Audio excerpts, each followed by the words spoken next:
I think the NBA product is suffering. I don't think it's Oh, that great or enjoyable to watch as much anymore.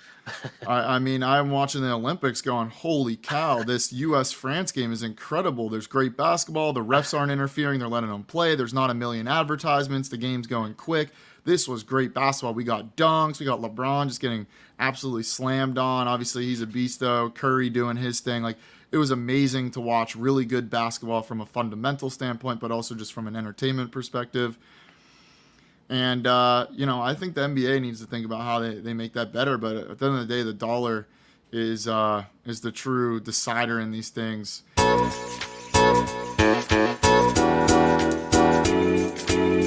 he is the co-founder of Profluence, which is a media company and investment fund at the intersection of sports technology and media. We welcome Andrew Petcash onto Hoopsology. How's it going, Andrew?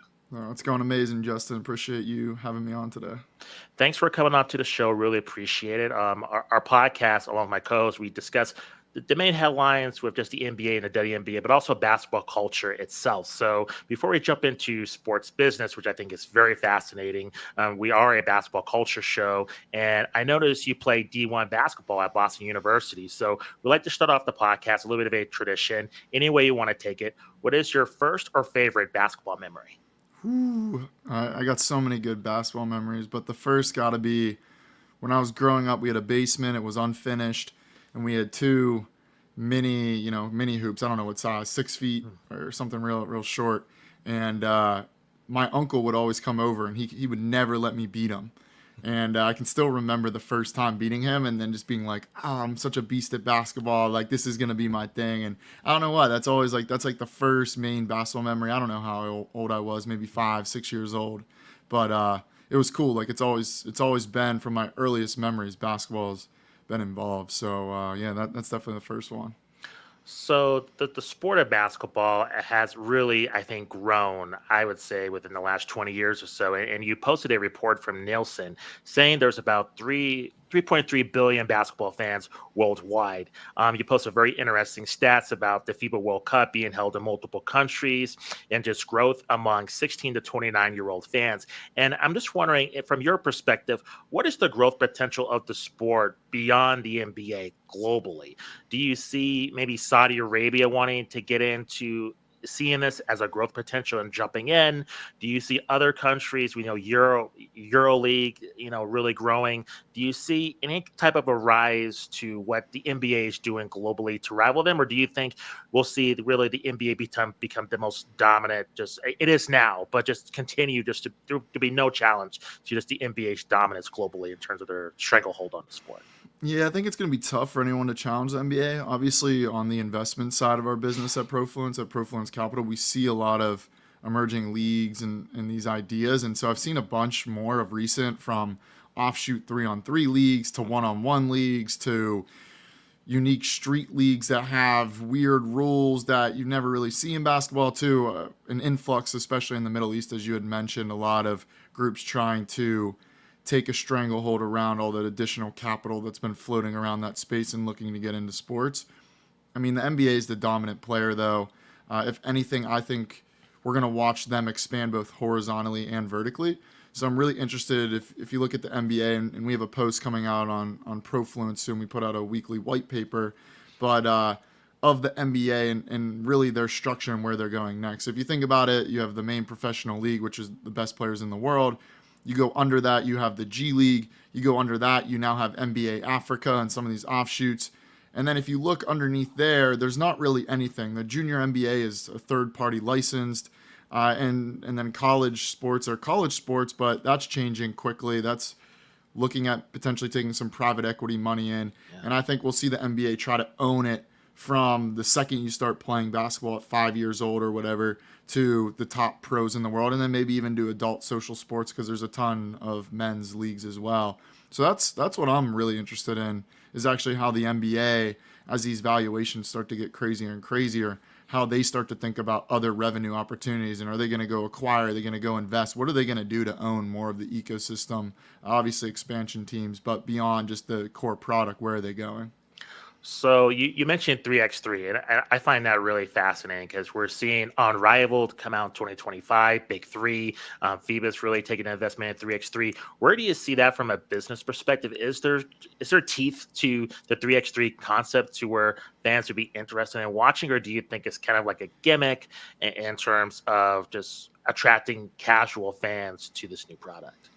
So I'm very familiar with 3-on-3. So the U.S. men's coach that was just in the Olympics, Joe Lewandowski, was actually my AAU basketball Oh coach wow. for the PK Flash. So that was a big part of our practice. He really believes in it in the development, and so that's always really cool. If I would have still been playing, would have probably had a chance to be on that team just with the connection. From a league standpoint, I think it's maybe something the NBA looks at. It's a great offshoot. You want to own the calendar the full year, right? Like right now, there's no basketball and there's no coverage. Could you fill this in right now with some sort of 3-on-3, whether that's retired players, younger players, whatever it is? I don't know. I think it's really interesting from a viewing perspective. I'm not sure that it's there. At least when you're at the Olympics, you don't know any of the players. I had a tough time with that. I mean, Jimmer Fredette is a an old memory, and it was cool to see him play. But the other Yeah. guys, no clue who they are. Honestly didn't think they were that good. And so, can we get some better talent to go play? I think that will greatly enhance it. But yeah, I mean, from a skill perspective, I think everyone should be playing 3-on-3 basketball. From a league monetization business model, I think it's still yet to be determined. But I did hear from the Olympics people that were there that said it was awesome and they really enjoyed going to it. So there's that. I guess it's good to attend at least. So I was, correct if I'm wrong, in America, probably the biggest 3x3 league is the Big Three. Mm-hmm. And that concept always fascinated me. But they seem to have some rough spots just in terms of what Ice Cube has claimed working with the NBA in terms of having that cohesion compared to the NFL, where it seems like there's a lot more of a working relationship with the NFL and the UFL. So do you see that being possible in terms of those entities working together? Because it seems to be some friction there. And I do see a lot of potential with the Big Three. I just think it has kind of an edge to it. I like the casual feel. There's a lot of positives, but yet even Big Three has, I would say, not been able to really gain traction. It's a good question. I actually want to pull it back one step. Sure. I think the NBA product is suffering. I don't think it's Oh. that great or enjoyable to watch as much anymore. I mean, I'm watching the Olympics going, holy cow, this US France game is incredible. There's great basketball. The refs aren't interfering. They're letting them play. There's not a million advertisements. The game's going quick. This was great basketball. We got dunks. We got LeBron just getting absolutely slammed on. Obviously, he's a beast, though. Curry doing his thing. Like, it was amazing to watch really good basketball from a fundamental standpoint, but also just from an entertainment perspective. And I think the NBA needs to think about how they make that better. But at the end of the day, the dollar is the true decider in these things. And the Ben Franklins, the $100 bills, which really turn into many millions and billions, determine a lot of this and how these games are played. And so I think 3-on-3 will ultimately be determined by the dollar. And does the NBA see value in it? Do they want to get investment? Do they want to start their own league? Does Ice Cube want to give in? But I guarantee you, if the everything has a price, right? If the price is right, Ice Cube, he might be talking smack to the NBA now, but if they offer him enough, he'll be like, great, let's do it. So That's true. I don't know. We'll see what happens. But I think basketball in general, it needs a little revamp. Some of the products are just okay. They're not as good as they used to be, in my opinion. But You stole my thunder because this was a huge. I recorded a podcast with my co-host yesterday. That's all we talked about is how, and I have to make a confession to our viewers. Like I am a huge basketball fan, but I have to admit it is like you were saying really hard, especially this past year's edition of the playoffs, just to really enjoy these games. It's such a slog, so many blowouts. Just really not competitive. I'm just wondering. I realize we're in a media landscape that decreasing the number of games is unrealistic. There's no way that's going to happen. But I think shortening the games, I think changing the rule set to what you're saying to more of a FIBA-like rule set, and I think Adam Silver seems to be more friendly to different concepts. Do you think that is possible? And if it is, do you think your casual basketball fan would be receptive? Because I'm like you, I enjoy the Olympics. It really reminded me why I like basketball in the first place. I didn't think not only watching Team USA but the other teams in the tournament. I just thought it was fantastic to watch. Do you think actually changing the rule set in the NBA is realistic? And if it is, do you think there's any hurdles in that, just in terms of what their television partners think, just in terms of what audiences think? Do you think that will translate if the NBA is willing to make that change? Yes, and I don't think it's as easy as we all can, judge from the outside. Like you said, there's TV networks and there's big brand sponsors, and things can't just be adjusted as easily. But if you really go back, even in history, the NBA has gone through multiple rule changes, multiple different formalities and formats. If you look at what the ABA did, the ABA actually introduced a lot of unique things to the NBA. I mean, there was no cheerleaders before then. There was obviously they had different ball colors and then it changed in. There was no dunk contest. And so you need these periods of, I'm actually going to go to golf. If you look at what Live Golf did, whatever happens or whatever you feel about PGA and Live, Sure. it's innovated the game because now there's competition and you actually start to see two concepts and you go, wow, like I really like this. I like this more engaged feel. And I think that's what fans want. Like, I think from a business perspective, the NBA is at an interesting point. And we mentioned earlier, because I know these media contracts are huge and it's a great business, obviously, the NBA. But is there a top or is there a ceiling? Like, how high can these media contracts really get? And right away, so much goes to the players. And now, like, I do believe the players are, and they are their market value, but they're getting paid way too much. And that's hurting the product also because you can be the eighth, ninth best player on a team making more money than, most people will ever even get close to touching in their life. And so it just sort of, there's no like, you're fine being the eighth or ninth guy or whatever it is. And so, yeah, we're at this really unique inflection point, and yeah, I'm really curious to see how it plays out. I think sports is in for a really interesting time period over the next 10 years, especially basketball, and especially as college sports gets revamped. I mean, the transfer portal this year, guys making $2 million to transfer Yeah. for their fifth year. High school guys making money, right? And we'll see what Mikey Williams, what happens with him. That'll be interesting, right? He was touted to be this big star, made a ton of money. I mean, he's 16, 17. He has a mansion, Wow. sports cars, and he gets arrested for gun charges. I mean, he's young, like he's Yeah. making mistakes, and he has too much money. And now he's going to go see what he does at UCF. I don't know if people know this, but UCF they could be a sleeper this year. They have a ton of really talented guys that are sort of, I don't want to say like troublemakers, but kind of they've all been like in trouble to some degree with the law, but they're really, really good. All 4 or 5-star players. Like Dior Johnson's on that team. He's been around forever. So anyway, now I'm going all over the place, but yeah, I'm excited to see where basketball innovates because it definitely needs to. So it definitely will. That's interesting. You mentioned the pay structure, because I feel with the NBA, you're saying it's one direction. Do you feel like it's the opposite with the WNBA in terms of their pay? Just seeing what their latest television deal was, I thought it was very undervalued just in terms of the length as well. Um, are you? Because I think with the WNBA, the product is actually pretty good. I think I'm glad there's other teams. Are you saying if the league is continuing to expand and the TV deals continue to go up, is there a threat of that harming the WNBA itself? Is there a juxtaposition where both can meet in the middle, where players can still make the amount of money that they'd be satisfied with, but at the same time, the product doesn't suffer because of that? Yeah, the WNBA is interesting. I was actually recently talking with their former COO, their chief operating officer, and she knows that business inside and out, obviously. And she even said, like, around the media deal, she thought it was actually a really good deal. Like, it was really fair. And she's not there anymore, but she knows the inside. So she must know that, like, oh, that was a pretty fair deal for what the true viewership numbers or the true stats. And I think they're always forward leaning a little bit. But NIL is interesting because it might keep some players in college longer, especially on the female side. But it's also shining limelight. Like Caitlin Clark and Angel Reese, right? Not NIL. Some people know, but like we really knew because they're in State Farm commercials or they're in the spotlight, and so then that carries over to a WNBA. And we learn about a lot of those. If you look at NFL, you look at NBA, right? Usually these players are in college, and it affiliates you at least with one school where all of us have real deep ties and affinities, right? And so you started, let's use Ken Clark at an Iowa, and it slowly spreads, right? Or an Angel Reese at LSU and spreads. So the WNBA, I don't know. I thought the contract was pretty fair, given their short season, given their low amount of teams. I don't know where that goes, right? Like they're very driven right now by a couple players, and they're on the younger side. And there's other products coming out, like an Unrivaled, the 3-on-3 that you talked about, right? Like they're going to make more money playing in the 3-on-3 league than they will many of the players than in the WNBA.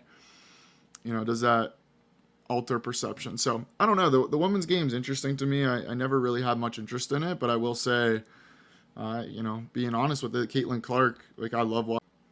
So I apologize just for the internet issues on my end, but we're just talking to Andrew just about kind of the landscape of just the WNBA business model, and particularly just their latest TV deal. Andrew, if you can continue just elaborating on that Yeah, point. and I was just going on about Caitlin Clark and Angel Reese, and then I didn't really watch women's basketball. I had no interest in it before them. I haven't, to be honest, really watched them in the WNBA at all, but I watched a ton of their games in college, and the storylines are great. And can they keep replicating that? Can these generational talents keep coming? I hope so. And again, it's not just me. Other people might be stuck and carrying over their watching, and the attendance numbers, the viewership numbers show that. But I didn't watch the Olympics because, to me, a lot of we'll call them the legacy female WNBA players have this I don't know, this arrogance about them that they think like it should be them, and so I don't really care for them. If you see that on like the women's soccer side, they had all these arrogant older players that think they deserved everything, and they lost, and they and then they brought a whole new team in, and they just won the World Cup, right? Yeah. And then obviously the women's basketball, I don't think there's really any competition worldwide for them. It's not like men's yet, but it's cool to see the younger ones come in. And but the system, right? You don't really see men's players complaining about, oh, back in the day, like weren't getting this. They just sort of go all. But the female, for some reason, it seems like they sort of attack the ones that are bringing the game up. And so I don't really like that. So I'll follow as more of this younger crowd comes up, and hopefully more of them take an approach like an Angel or a Caitlyn, and not some of the older legacy ones that think like that should be them. So anyway. A quick timeout from the interview to request a favor. If you love our interviews, please subscribe to our YouTube channel and like this video to hear more interviews from the world of basketball, featuring journalists from SB Nation, ESPN, CBS Sports, and The Athletic. Now, back to the interview. I want to ask you, and this has always been a critique of the WNBA, because I am a big MMA fan, and I am, from a business perspective, a huge admirer of what Dana White was able to do in taking a business that was pretty much was banned in the United States, shunned, doors shut to his face, but his persistence created this billion-dollar powerhouse that it is now. And he was unrelenting. People that short shut doors, people that just spread lies about the UFC, he was able to debunk those and just continue pushing. And I feel like with a league like the WNBA, it's been around since the mid '90s. It has a lot of growth potential. I think it was weird because people were saying that the players are way better now compared to before. I disagree. I think there's plenty of name values with the players in the '90s. They played one of the greatest Olympics ever in 1996, so they had plenty of name value. But yet that league has struggled until recently to gain traction. And I'm wondering, from a leadership standpoint, is a commissioner being able to push those boundaries and open doors, is that overrated in this instance with Kathy Engelberg or any other previous leader of the WNBA, in terms of being a lot more aggressive in terms of opening doors for the WNBA? Or do you think it's a lot more nuanced than that? Because to me, I see a one-on-one comparison in terms of having a person who is unrelenting and pushing the interests of the league.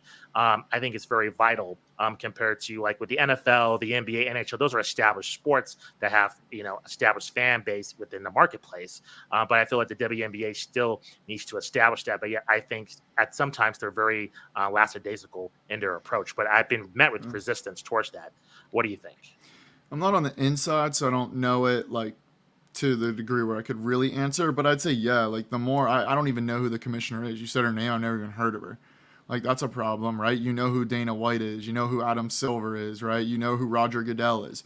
You should know the head figure. You should know the lead, because then that like creates a persona and character around them. That's all this is. Like sports are just character building. It's just entertaining, and you need to know the key people. And you got to have some people that are a little on the fringe, right? They can stir you up. They're going to get some people that hate you. They're going to get some people that love you, but that's how you draw attention, right? So you have your group that hates LeBron. Guess what? They're still watching him. You have your group Yeah. that loves LeBron. Guess what? They're still watching him. So I think you need to create that, and I think the WNBA's remained too neutral.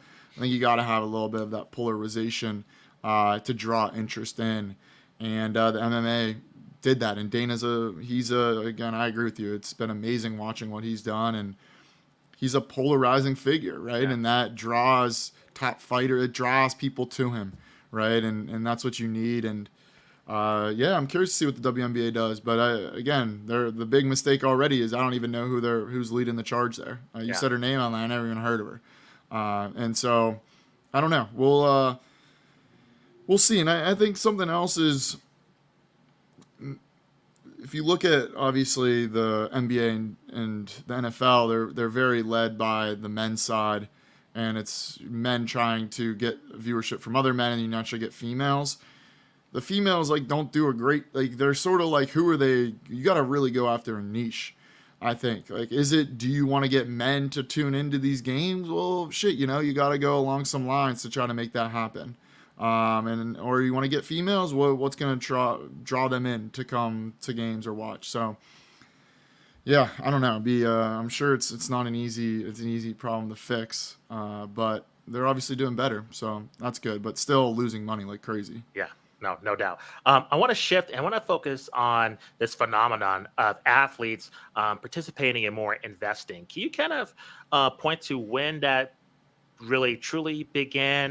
And because I think in the 90s, the stereotypical story was a lot of athletes would lose money. They would invest in like a car wash or just a business that would naturally fail, a car dealership. But now you actually see a lot of athletes investing in pro sports teams, other lucrative just investments out there. Can you kind of point to when that shift was made? Because I feel perception wise, maybe I could be completely wrong, that athletes in this era are investing in a lot more just as serious businesses that appear to be very lucrative for them. Yeah, there's definitely been a big shift, and obviously that has to do a lot with technology. And before it was more physical businesses. Now you have the internet, and that opened up a lot more opportunities. And then you add social media on top, so now they have big influences. We have a handful of athletes as investors in Profluence Capital. It's really interesting to see how many of them view it, because they use us as a fund to build on top of, to network, to really learn. And then they start and often go and start doing some of their own things, but we're a great base for a lot of them. Yeah, I don't think it's slowing down anytime soon. If anything, it's going to increase. And just the idea of brand endorsement deals are changing, because, okay, cool, this brand can give me $500,000, but it's like, can they give me $100,000 and I can own the rest in equity, and I'm going to push them forward. And if that company does have an exit or IPOs or gets to some big stage at some point, there's way more than that extra 400,000. Maybe it's worth 4 million. And so you're starting to see the shift in mindset of ownership, and athletes are embracing it. And again, tying to the NBA, they're making so much money in salary already. Why would they want a little bit more from a small check if there's a really great opportunity that they could own something in for a social media post that their manager is taking care of anyway, right? So yeah, it's an interesting time period, and it's definitely been a big shift. I would say over the last 5 to 10 years, we saw players like Kevin Durant, Andre Iguodala, LeBron, really set this in motion. But yeah, it's been around for a good amount of time. Obviously, Jordan's been Yeah. doing it for a good bit. Shaq is maybe the OG of it. He's an early investor in Google. Many people don't know that. I mean, he's made probably more money than he made in the NBA from his investment in Google, which is crazy. So, Wow. yeah, it's NBA players lead the forefront of it for sure as well. Can you discuss with these players being more proactive in investing? Does that run the risk of hurting their relationship with fans at all? I'm just thinking with LeBron. I mean, the story was him going to LA was just to be closer to more business opportunities. And we hear that with other athletes, just in terms of a factor in them wanting to play in a certain city might be because there's might be more lucrative business opportunities for them. But fans they take things very personally, just in terms of their star players leaving a particular franchise. Do you think that might become more of an issue just in terms of athletes, worrying about their brands more than what they're doing on the court or field? Yeah, that's why they need a good team around them. I think it does play some factor, and they're 100% in the bigger markets, in the New Yorks, the LAs, the Miamis, the Chicagos. There's a bigger market, but at the end of the day, if you have a good team and you have value and you can be on TV and you can have a nice social media presence and be known, you'll still have the opportunity to get in a lot of the best deals. But yeah, the Warriors, that's a huge advantage, right? Being in Silicon Valley and San Fran, like you look at Steph Curry and Clay and obviously Iguodala, who I just brought up. I mean, they're light years ahead of most people because when they're going out to dinner, they're going out to with big technology companies and venture capitalists. Yeah. Where if you're in Milwaukee, there's not as much as that. Maybe you're going out with more traditional type corporation businesses, right? And so there's not. It's different. Yeah, it's your environment. So I think it plays a factor. I would definitely think about it. If I was a top player and I'm picking, like, there's other factors beyond how good the team is and how much I'm getting paid. Taxes, right? You play in Texas or Florida, you're paying a lot less money on these big contracts than California, right? So yeah, I think that definitely plays into these decisions, and they do gotta think about it from their brand and how fans perceive it. But I don't think they have to think too heavily about it. So I want to shift gears a little bit. You mentioned this earlier in the interview about private equity and college sports. And my dad went to a HBCU and Grambling State University, so HBCU is always of interest. And Howard University's men's basketball coach recently proposed a deal to sell one third of stake in his program for $100 million. First, I was wondering, does he have the power to do that? Because he's just the head coach and he's not the AD. So I was curious just to see. Like, I mean, he made this proposal, but it has to be approved by the university, number one. And number two, if this does go through, is this going to be a breakthrough for college sports? Because I know for HBCUs, that's always been a situation in terms of them not getting enough money for their sports. And even I would say, separate from other electives like band, for instance, which is a huge part of the HBCU identity. So I'm just wondering if this does go through, do you think this will be kind of a different landmark situation in college sports? Like, where do you land on this if this does happen? Yeah, and one of my former coaches in college, he is actually an assistant there. So I was Oh texting wow. him a little bit about that. He's at Howard, and yeah, he said they're trying to innovate and stay ahead of things. They don't have the power as the basketball team. I think it's more a public statement to put the public discourse out there and come back to the AD. It's Gotcha. gonna happen. Like, this is where the space is going. What it looks like, how these deals are structured, are still in the air. I think there's a lot of unknowns, but yeah, I mean, private equity is coming into college sports. It is going to look a lot different in 5 to 10 years.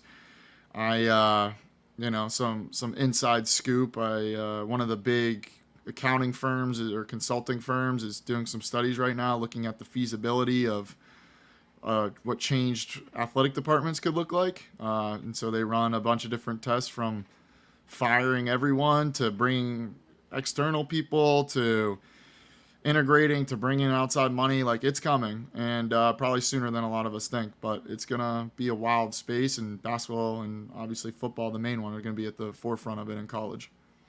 So I think a lot of, I guess, people that are against players making money within the college structure, their thing is always holding on to amateurism. And you mentioned just the NBA players. They make a ridiculous amount of salary. Take a look at college kids. You mentioned, and it's going that way, where basically, in a sense, you have free agency in college. Is there an argument just in terms of keeping a hold of just the purity of amateurism? I don't really understand that, just because the universities make so much money, and then players, I think back in the day, made nothing. So I think, but I do think going to the completely other direction does potentially have some negatives. From a player perspective, do you see that on the horizon, just in terms of potentially a lot more just scandals and just things arising, just things going in the complete opposite direction? Yes and no. I think at the end of the day, it'll always straighten itself out and it'll just look different, Sure. but it will be similar to what we have as long as the end product doesn't get hurt. I think it's not great to have guys jumping around. I think we do need more formal structures of like contracts of no, you can't leave, right? You got to play here through this time period, or you got to get out of it somehow through, a transition free agency period. So there's a lot to be determined. I think, like anything, it's just going to be a change. I think it's going to be a rough period for a little bit where we're like, yo, this kind of sucks and the product's hurt. But I think in the long run, it needs to happen. It's overdue. And got to go with the flow and figure out what this looks like. But yeah, there'll be some interesting things that come out. And I'm sure there'll be some boo boos from both players, coaches, athletic departments, third party collectives. And, it will go on as long as basketball keeps pushing forward. And it's great, right? Kids are Yeah. getting paid real life changing money that maybe they take it and start companies, or they Yeah. don't. Yeah, it's pretty wild. It's a good time to be a top college basketball player. No, it is. Last question before I let you go. We talked about the Olympics. It is the Summer Olympics moving to Los Angeles. Where do you see that from a business perspective? I guess I know myself, I was a little bit down on the Olympics before it happened, and then it just, I think, really blew up from a television ratings perspective. And then just a response, so many viral moments. And then, of course, it's going to be in America again in 2028. What do you expect just in terms of how lucrative the Olympics is going to be in America? Just being in Los Angeles, a lot of the facilities I have the impression already built compared to other countries where they have to rebuild these facilities from scratch and they're not used again. In America, we use these facilities all the time. So where do you see kind of the Olympics landing just in terms of popularity and just from a economic boost to not only California but to the entire country? Yeah, and I know some people over working on LA 28 and they're excited, but they're already getting to work big time. Like as soon as that torch is handed over, it's full go. So it might be 4 years away for us. It feels like it's right here for them. And I'm excited. I think there's going to be a lot of cool things. We got flag football, we got some other unique sports. And from basketball lens, it's going to be cool, man. I hope to get out there and have a good time. And it'll be interesting to see what U.S. basketball looks like then. I think we'll have a Yeah. much different team and the international teams continue to get stronger. France is only going to be better. Serbia is going to be, just as good, if not better. Slovenia, and yeah, it's an exciting time. We have a great decade ahead of us in sports in America. We have 26 FIFA World Cup. We have 28 Summer Olympics. I want to say what is it 20 somewhere early 2030s. We have Winter Olympics. There's a handful of other ones baked in there, but it's a fun time ahead, and I'm just excited to go to the Olympics. I've never been to one. No, that's awesome. It's a lot to look forward to for sure in the future. Andrew, truly appreciate you coming on to the podcast. Can you let our audience know where they can find you on social media and then any other projects you're working on in the future as well? Thanks, Justin. Yeah, you can learn everything profluence.com. That's Profluence. And then if you just visit my LinkedIn page, Andrew Petcash, little cartoon character for my profile picture, I have everything there. You can see all the links, all the projects, and keep it super easy. Reach out there, whatever else. Awesome. Thanks a lot, Andrew. Truly appreciate it. Thanks, Justin. It was awesome.